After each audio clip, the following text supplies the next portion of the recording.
Hello all, Sunday special veg cooking వీడియోతో వచ్చేసాను. ఈరోజు నేను మా ఇంట్లో veg biryani and paneer green peas curry చేస్తున్నాను. దానికోసం ఇంగ్రీడియంట్స్ చూపిస్తున్నాను. ఆల్రెడీ నానబెట్టి ఉంచుకున్న basmati rice, ginger garlic paste, కడిగి తురిమి ఉంచేసుకున్న potato and green peas, and ఇది బిర్యానీ కోసం పచ్చిమిర్చి, ఆనియన్, జింజర్, కరివేపాకు, గరం మసాలా సాంబార్లు.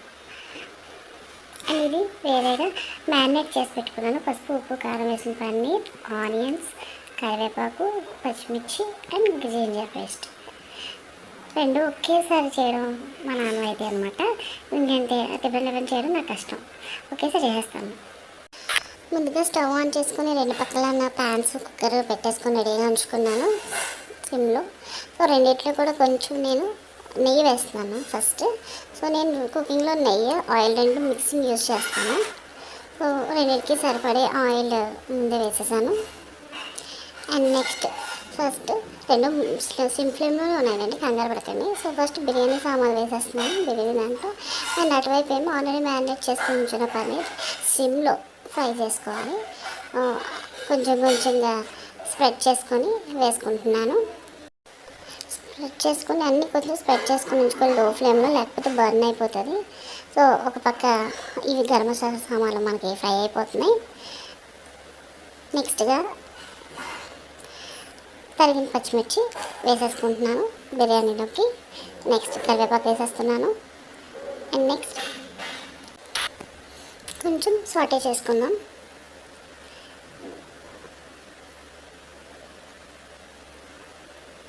ఇప్పుడు అటువైపు కూడా కొంచెం సాటే చేసుకొని అటువైపు ఇటువైపు కనిపేసి ఉంచుదాం. ఎందుకంటే బర్న్ అయిపోతుంటుంది. ఎందుకంటే ఇందులో చిల్లీ పౌడర్ ఉంది కదా. సో పెద్దగా ఏం ఆయిల్ ఎక్కువ వేసేయలేదు కాబట్టి జాగ్రత్తగా కట్ అవ్వకుండా స్ప్రెడ్ చేసుకుంటున్నాను. సో రెండు వైపులా ఇలా ఫ్రై చేయడం కష్టమైన కొన్ని, కానీ తొందరగా అయిపోవాలని ఒక అదుట. నెక్స్ట్ ఇందులో తరిగిన ఆనియన్స్ వేసేసాను మన బిర్యానీలోకి.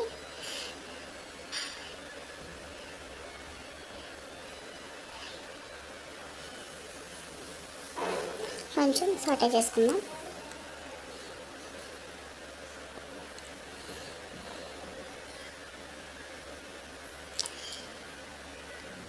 అటు ఇటు రెండు వైపులు చూసారా, అప్పుడే ఇటు ఇటు లైట్గా కలర్ చేంజ్ అయిపోయింది. సో దీన్ని కలుపుతూ ఉండాలి. ఎంత మనం సిమ్లో పెట్టుకున్నా సరే ఒక్క నటేసి ఉంచాలి మనం. నెక్స్ట్ ఇందులో ఆల్రెడీ కట్ చేసుకున్నాను, డ్రైన్ చేసుకుందాం. ఎందుకంటే మన ఆనియన్స్ సాట్ అయిపోగానే మనం యాడ్ చేయాలి కదా. ఇవి చూస్తే బేగా గోల్డెన్ బ్రౌన్ కలర్లో రాలేదు. సో ఇది ఏంటంటే లిటిల్ బిట్ సాల్ట్ వేస్తాను. Sodium react with little bit water in the onions. కొంచెం స్పీడ్గా సాట్ అవుతుంది అనమాట. ఏదో అలా నమ్మకం. ఇదైతే నేను ఎవ్రీ టైం యూజ్ చేస్తాను ఆనియన్ ఫ్రై చేసేయడానికి. ఎందుకంటే అంతసేపు నించోలేం కదా, గబగబా ఫ్రై అయిపోవాలి, గబగబా కంప్లీట్ చేసేయాలి. సో అటు ఇటు కాన్సన్ట్రేషన్గా ఓ పక్క వీడియో తీస్తూ చాలా జాగ్రత్తగా చేస్తాను. కొంచెం కలర్ సాట్ అయిపోయిన తీసేస్తున్నాను పన్నీర్ మళ్ళీ ప్లేట్లోకి. బ్యాక్గ్రౌండ్ వాల్యూమ్ మీకు వినిపించట్లేదు కానీ మా మమ్మీ ఏం చేస్తున్నావే నాకు అడుగుతూనే ఉంది. సో నెక్స్ట్ అందులో తీసేసాక ఇందులో కట్ చేసేసిన ఉల్లిపాయలు, పచ్చిమిర్చి, కరివేపాకు కర్రీకి స్టార్ట్ చేస్తున్నాను. చూసారు, అందులో నేను ఇంకా ఎక్స్ట్రా ఆయిల్ కానీ ఏమీ యూజ్ చేయలేదు. సో అది ఎనఫ్, మనకి సరిపోతుంది. ఎందుకంటే మన ఫ్రై కర్రీ కాదు కదా, సో గ్రేవీ కర్రీ కాబట్టి ఈ ఆయిల్ ఇస్ ఎనఫ్ అనమాట.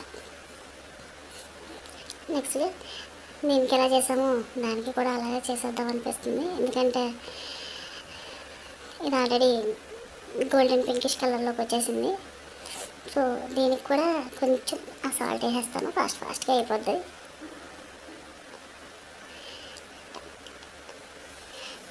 సో నెక్స్ట్గా ఆల్రెడీ డ్రైన్ చేసి పెట్టుకున్నాను. యాక్చువల్గా నేను రెండింటికి కోసం కలిపి గ్రీన్ పీస్ ఏదైనా నానబెట్టేశాను. సో కానీ పొటాటోస్ నేను ఓన్లీ బిర్యానీకి యూజ్ చేస్తాను కాబట్టి ఫస్ట్ పొటాటోస్ని మనం తీసేసుకొని పిక్ చేసుకొని వేసేస్తున్నాను. లాస్ట్గా ఆ కర్రీకి కావాల్సిన గ్రీన్ పీస్ ఇందులో ఉంచేస్తాను.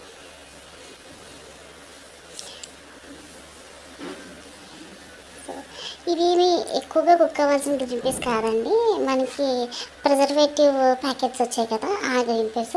సో ఎక్కువగా ఫ్రై అవ్వక్కర్లేదు, ఎక్కువగా బాయిల్ అవ్వక్కర్లేదు, చాలా తొందరగానే కుక్ అయిపోతాయి అన్నమాట. సో తురిమి పెట్టుకున్న జింజర్. యాక్చువల్లీ నేను ఇందులో జింజర్ గార్లిక్ పేస్ట్ యూజ్ చేసినా సరే దంచిన జింజర్ వేయడం అలవాటు. ఎందుకంటే ఎంత మనం స్టోరేజ్ చేసుకున్న పేస్ట్ వేసినా సరే లాస్ట్గా దంచి వేసిన అల్లం అది చిన్న ముక్క అయినా సరే చాలా స్పెషల్ టేస్ట్ అండ్ ఫ్రాగ్రెన్స్ వస్తుంది. సో ఆ అరోమా కోసం ఖచ్చితంగా చిన్న ముక్క దంచేసి మళ్ళీ ఫ్రెష్గా వేస్తాను, వేసిన పేస్ట్ కాకుండా. సో రెండు కూడా సాటే చేస్తున్నాను. ఈ గ్యాప్లో సాంగ్స్ పెట్టుకుందాం అనుకుంటాను, కానీ వీడియో తీస్తుంటే సాంగ్స్ ప్లే చేయడం కుదరట్లేదు అనమాట. సో కాస్త సిమ్ ఫ్లేమ్లో పెడుతున్నాను, ఎందుకంటే ఇది బర్న్ అయిపోతుంది. మళ్ళీ ఇప్పుడు కొంచెం బిర్యానీ మీద కాన్సన్ట్రేషన్ చేయాలి. ఆల్రెడీ కొంచెం వేసాను కదా, బట్ ఈ పొటాటోకి వెజిటబుల్స్ సరిపోయినా కొంచెం సాల్ట్ ఫస్ట్ వేస్తున్నాను. ఎందుకంటే ఇది కొంచెం అలా కలిపేసి మూత పెడితే పొటాటో త్వరగా కుక్ అయిపోతుంది. సో ఎందుకంటే మనం బిర్యానీకి సరిపడే వాటర్ తప్ప వెజిటబుల్స్ కోసం ఎక్స్ట్రా ఏమి వాటర్ నేను యాడ్ చేయను. సో ముందే ఫ్రై చేస్తాను. దీన్ని కాస్త లిడ్ పెట్టి మూత పెట్టి కొద్దిగా మీడియం ఫ్లేమ్లో పెట్టేద్దాం. ఒక పక్క దీని పని అవుతూ ఉంటుంది. ఈలోపు దాని సంగతి చూడాలి. పర్వాలేదు, స్పీడ్గా కుక్ అయిపోయింది. ఇప్పుడు మనం ఇందాక మీకు ఒక ఇంగ్రీడియంట్ చూపించలేదు అసలు అయింది ఫస్ట్లో. ఇది టమాటా ప్యూరీ. మనకి కావాల్సిందే పన్నీర్ గ్రీన్ పీస్ కర్రీకి టమాటా మ్యాండటరీ కదండి. సో అది వేసేస్తున్నాను ఇప్పుడు.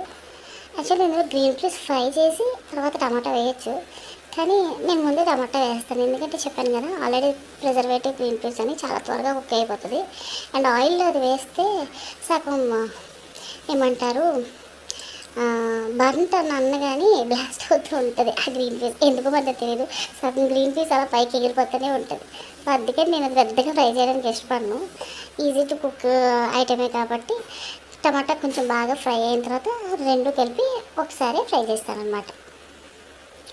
సో ఇప్పుడు నేను ఇందులో కొంచెం మాత్రం పసుపు వేసాను, ఎందుకంటే నేను ఆల్రెడీ పన్నీర్లో చిల్లీ పౌడర్ యూజ్ చేశాను కాబట్టి ఇందులో కారం నేను ప్రత్యేకించి చేయట్లేదు.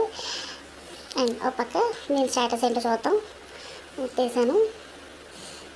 చూస్తుంటే పొటాటో బాగానే కుక్ అయిపోయినట్టు అనిపిస్తుంది. ఒకసారి మనం ఒక పొటాటోని ఏదన్నా మ్యాష్ చేసి చూస్తాను. ఈజీగా అది మ్యాష్ అయ్యి ఉంటే హాఫ్ బాయిల్ అయితే చాలు, ఫుల్ బాయిల్ అవసరం. మిగతా హాఫ్ బాయిల్ మనం విజిల్స్లో కుక్ అయిపోతుంది. ఓకే, సో ఇది బాగానే అయిపోయింది. సో ఇంతకు మించి అయితే మెత్తగా అయిపోతుంటుంది, అలా అయితే బాగోదు. సో ఇప్పుడు కొంచెం హై ఫ్లేమ్లో పెట్టేస్తున్నాను, ఎందుకంటే ఫాస్ట్గా అయిపోతుంది. హాఫ్ కుక్ అయిపోయింది కదా వెజిటేబుల్స్.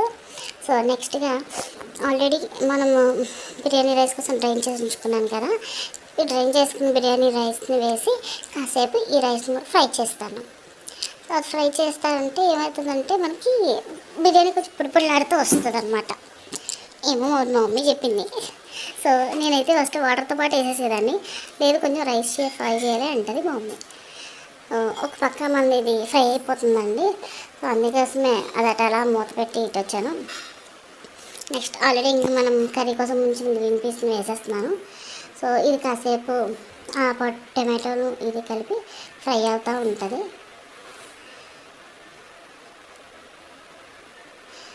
ఇందులో కూడా నేను ఈ కర్రీకి ఎక్స్ట్రా చెప్పాను కదా చిల్లీస్ ఎక్కువ యూజ్ చేశాను. సో అందుకే చిల్లీ పౌడర్ వేయట్లేదు. అండ్ సాల్ట్ కూడా చాలా తక్కువే వేస్తాను, ఎందుకంటే నేను ఆల్రెడీ పన్నీర్లో సాల్ట్ అది మ్యారినేట్ చేసి ఉంచుకున్నాను కాబట్టి. కొద్దిగా బిర్యానీలోకి గరం మసాలా పౌడర్ వేస్తున్నాను. బిర్యానీ సామాన్ చాలా కొంచెం వేసాను. అండ్ ఇందులో పచ్చిమిర్చి కూడా తక్కువ వేసాను, ఎందుకంటే మా వాళ్ళు ఎక్కువగా మసాలాలు అవి తినరనమాట. అందుకోసం తక్కువే వేసాను. అండ్ సాల్ట్ కూడా తక్కువ వేసేసాను, ఎందుకంటే వెజిటేబుల్స్ ఆల్రెడీ కొంచెం వేసాను కదా. ఇది ఏంటంటే ఇలాచీ పౌడర్ వేసాను అనమాట. యాక్చువల్లీ బిర్యానీలో ఇలాచీ వేస్తే బాగుంటుంది. మా ఇంట్లో ప్రజెంట్ ఇలాచీ అయిపోయింది. సో అందుకని ఏం చేస్తాం, పాయసం కోసం పక్కన పెట్టి ఉంచుతుంది అనమాట. దాన్ని తీసుకొచ్చి ఇందులో వేసేసాను. అంటే అది తెలివితేటన్నది. 3 విజిల్స్ వచ్చేదాకా వెయిట్ చేద్దాం. ఒక పక్క దీని పరిస్థితి చూస్తే దగ్గరికి వచ్చింది, బాగా ఫ్రై అయిపోయింది. నా ఇందులో ఆల్రెడీ ఫ్రై చేసి పక్కన పెట్టుకుని పన్నీర్ వేసేస్తున్నాను. పన్నీర్ వేసేసి కాస్త సాటే చేద్దాం, ఎందుకంటే ఆల్రెడీ ఫ్రైడ్ పన్నీర్ కాబట్టి పెద్దగా మనకి గుండెం అవ్వదు, రఫ్గానే సాటే చేసుకోవచ్చు. సో కొంచెం సాల్ట్ వేస్తున్నాను, చెప్పాను కదా ఆల్రెడీ ముందే వేసేస్తానని, అందుకని కొంచెం వేస్తున్నాను అనమాట. ఎలాగైనా మా ఇంట్లో కొంచెం సాల్ట్ తక్కువే, చిల్లీస్ ఎక్కువ యూజ్ చేస్తాము మసాలాల కన్నా. కొంచెం వాటర్ వేసుకొని కొంచెం బాయిల్ చేసేద్దాం. అంతా కలిపేసి కాసేపు ఈ బ్రేక్లో అటు విజిల్ వచ్చేసి ఇటు కుక్ అయ్యే లోపల అలా వెళ్ళి కాసేపు టీవీ చూసొద్దామని వెళ్దాం అనుకున్నాను. ఈ కంగారు మళ్ళీ మర్చిపోతాను కాబట్టి గరం మసాలా కూడా కొంచెం వేసాను.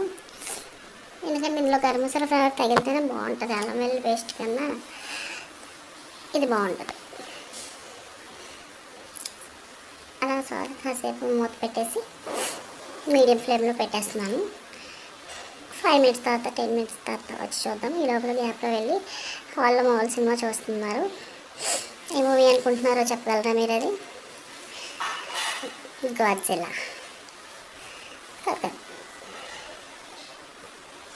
ఈ లోపలికి ఏంటో అని వచ్చారు. కుక్కర్ సౌండ్ వచ్చేసరికి ఫస్ట్ విజిల్ వచ్చేసింది. 3 విజిల్స్ కౌంట్ వేసుకోకపోతే ఏ సినిమాలో పడి వేస్ట్ అయిపోతుంది అది. అండ్ నెక్స్ట్ మన కర్రీ కూడా చాలా దగ్గరికి వచ్చేసింది. మిగతా 2 విజిల్స్ వచ్చే లోపలికి ఇది కుక్ అయిపోతుంది. సో ఆల్రెడీ వాటర్ ఎక్కువ ఉంచింది, ఎందుకంటే ఈ గ్రేవీ ఎక్కువ మనం యూజ్ చేయం, పొడి పొడిగానే తిట్టేస్తాం మేము. అందుకని ఇందులో ఇంక ఎక్స్ట్రా వాటర్ ఏమి వేయట్లేదు, చాలా దగ్గరికి వచ్చింది కాబట్టి ఇందులో నేను కొంచెం అమూల్ బటర్ వేస్తున్నాను. ఇప్పుడు మంది పన్నీర్ బటర్ మసాలా అన్నమాట.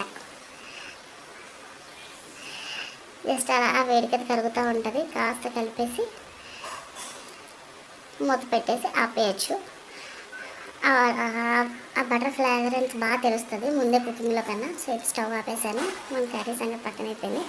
2 విజిల్ అయితే ఇది కలుపుతున్నప్పుడు వచ్చేసిందండి. Waiting for 3rd whistle. ఎందుకు ఈరోజు రానంటుంది. ఈ లోపల మా అత్త కత్తిరి అడిగితే ఇవ్వడానికి వచ్చాను, అయినా సరే 3rd విజిల్ రాలేదు. ఇది చాలా ఏడిపిస్తుంది. పక్క సినిమా క్లైమాక్స్ అయిపోతుంది మన దగ్గర. ఇందాక గాడ్జిల్లా అన్నాను కదా, కానీ ఆ సినిమా జురాసిక్ పార్క్. మా 3rd విజిల్ కూడా వచ్చేసింది. ఇంకా నా ఫసక్ అన్నమాట. ఇది ఎంత బేగా ఆగితే అంత బేగా ఆపేసి లైట్స్ ఆపేసి వెళ్ళి రెస్ట్ తీసుకుందామా ఫ్యాన్ కింద ఉంది. పాపం మా మమ్మీ డైలీ ఎలా లేచి కడుతుందో ఏంటో. సండే వంట చేసేసరికి నాకు చాలా కష్టమైపోతుంది. Right, like, share and subscribe.